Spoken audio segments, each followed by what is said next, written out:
पिछले वीडियो में मैंने आपको बताया था कि बहुत से क्रिप्टो प्रोजेक्ट्स हैं, स्टार्टअप्स हैं जो इंडिया को इस वक्त छोड़ना चाह रहे हैं। इससे पहले अगर हम पॉलीगॉन की बात करें, ज़ेप्पे की बात करें, तो वो ऑलरेडी छोड़ चुके हैं इंडिया को। इसी के साथ हो सकता है कि वजीरेक्स जैसी, कॉइन डीसीएक्स जैसी अच्छी एक्सचेंजेस भी इंडिया को छोड़ दें।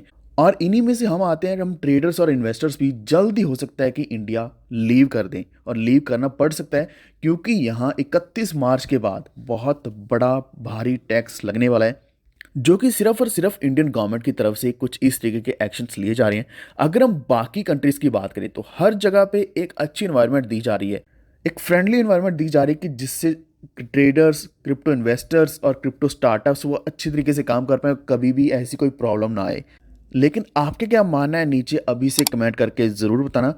तो वीडियो को भी शुरू करते हैं, लेकिन उससे पहले आप हमारे टेलीग्राम के साथ जुड़ सकते हो कि ऑलरेडी मैं वहाँ अपडेट्स डालता हूँ। वॉफिट ऑफिशियल सर्च कर लो या फिर आपको लिंक मिल जाएगा डिस्क्रिप्शन में, तो उसके ऊपर भी आप क्लिक करके ज्वाइन कर सकते हैं।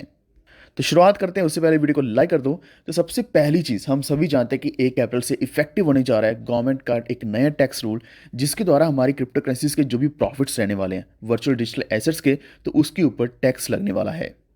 तो एक्चुअल में एक फाइनेंस बिल 2022 में इन डिजिटल एसेट्स को एक रिकॉग्निशन मिल चुकी है, लेकिन जो रिकॉग्निशन मिली है वो गलत तरीके से मिली है।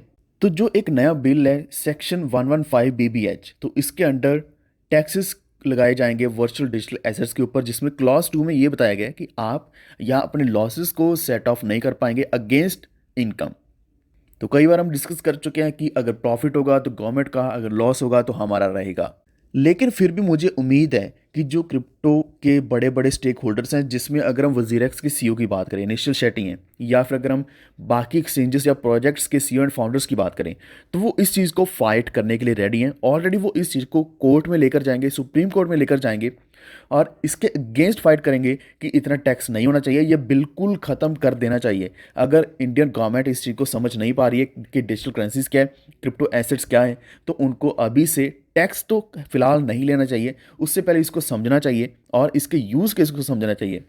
क्योंकि एक सबसे बड़ी चीज़, पहले जो बात करी जा रही थी कि क्रिप्टो एसेट्स को पहले कैटेगराइज किया जाएगा, कैटेगरी के बेसिस पर उसके ऊपर टैक्स लगाया जाएगा। जैसे कि अगर हम जनरली किसी भी प्रोजेक्ट की बात करें, कोई भी मैन्युफैक्चरिंग प्लांट की बात करें, तो वो किस तरीके का काम करता है, क्या वो इको फ्रेंडली है या नहीं, क्या वो एनवायरनमेंट फ्रेंडली है या नहीं, उसके बेसिस पर उसके ऊपर टैक्सेस लगाए जाते हैं। बिल्कुल वैसे ही प्रोजेक्ट्स, चेन्स, प्राइवेट हैं, पब्लिक हैं, उसके बेसिस पर, कैटेगरी के बेसिस पर टैक्स लगने चाहिए थे, लेकिन इन्होंने फ्लैट 30% लगा दिया है।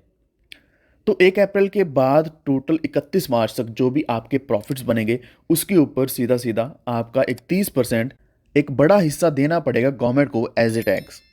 तो टीडीएस का हम जानते हैं कि वो 1 जुलाई से इफेक्टिव होगा, लेकिन पूरी उम्मीद है कि उसके ऊपर डिस्कशंस लगातार चलने वाली हैं, जिससे टीडीएस को नीचे लाने की पूरी कोशिश करी जाएगी।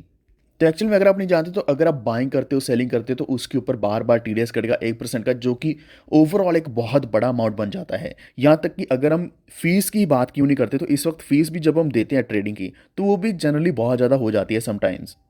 लेकिन इसका सबसे बड़ा असर क्या पड़ेगा, जो क्रिप्टो एक्सचेंजेस इंडियन हैं उसके ऊपर क्रिप्टो एसेट्स नहीं रहने वाले। हर कोई अपने क्रिप्टो करेंसीज को शिफ्ट करने वाला है 31 मार्च से पहले बाकी और एक्सचेंजेस के ऊपर, फॉरेन एक्सचेंजेस के ऊपर, और वहीं पर ट्रेड करने वाला है। और इससे क्या है कि बड़ा इम्पैक्ट पड़ेगा, इंडियन गवर्नमेंट को जीडीपी में भी इतना बड़ा लॉस देखने को मिलेगा, एंड यहाँ पे जो इतना बड़ा बिजनेस चल रहा था वो भी हैम्पर डाउन हो जाएगा। वही अगर हम बाकी कंट्रीज़ की बात करें, तो अभी यूके की क्रिप्टो रेगुलेशंस आने जा रही हैं, जो अगेन बहुत अच्छी रेगुलेशंस होने वाली हैं, वो आने वाले कुछ ही हफ्तों के अंदर आ जाएंगी। रशिया की बात करें तो वहाँ भी सपोर्ट की जा रही है, जो रशियन प्राइम मिनिस्टर हैं, तो उन्होंने सपोर्ट किया क्रिप्टो करेंसीज को और उसको जल्दी लीगल करने जा रहे हैं। जो जेनेट येलन है यूएसए के, तो उन्होंने भी क्रिप्टो करेंसीज के बेनिफिट्स को देखा है और कहा है कि ट्रेजरी जल्दी क्रिप्टो रेगुलेशंस के ऊपर काम करेगी। तो जब यूएस की ट्रेजरी सेक्रेटरी ने ऐसा बोल दिया, तो आप देखो बड़े से बड़ा नेशन इस चीज़ को एक्सेप्ट करने के लिए रेडी है। अगर हम कनाडा, जापान, सिंगापुर की बात करें, तो वहाँ की कॉइनबेस एक्सचेंज ने क्रिप्टो रेगुलेशंस के साथ कंप्लाई करने के लिए वो रेडी हो चुके हैं। तो हर कंट्री जो डेवलपमेंट चाहती है, जो आगे बढ़ना चाहती है, वो ऑलरेडी कुछ ना कुछ अच्छी रेगुलेशंस दे रही है, और जो ऑलरेडी वहाँ प्रोजेक्ट्स आ चुके हैं क्रिप्टो बेस्ड, उनको सपोर्ट कर रहे हैं।